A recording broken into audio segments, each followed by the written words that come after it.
The American Lung Association is calling on Minnesota lawmakers to stop the sale of flavored tobacco products. This latest report shows Minnesota is heading in the right direction, but not doing quite enough. Se Kwon joining us now to break down these latest findings and what the experts say needs to happen. Good morning, Se. Hey, good morning to you guys. Well, health experts are obviously very concerned. They're now calling this an epidemic. And Minnesota still has some work to do here. The American Lung Association fills out what's called the state of tobacco control for each state every year. So this is essentially a report card, and it's split up into 5 different categories.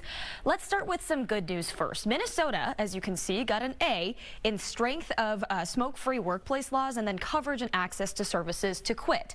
Now, so people who want to end their addiction, they have easy access to free nicotine replacement products. Minnesota did okay in level of state tobacco taxes with a grade B. You can see that here. And now to the bad news, the Fs. Okay, Minnesota got an F here in funding for state tobacco prevention programs and ending the sale of all flavored tobacco products, including nicotine products. These flavored products are what is concerning these health experts because it's targeting younger people who are curious.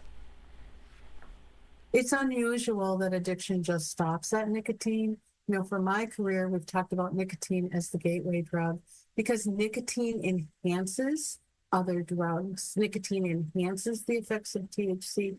It enhances the effects of alcohol. And I'm very concerned about that with these developing brains and the pathways in the brain. We have a generation that is much more susceptible to a lifetime of substance use disorders.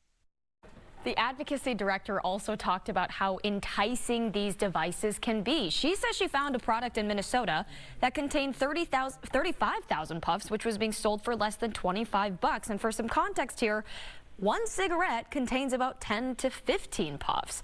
The report also highlighted the results from a Minnesota student survey from back in 2022.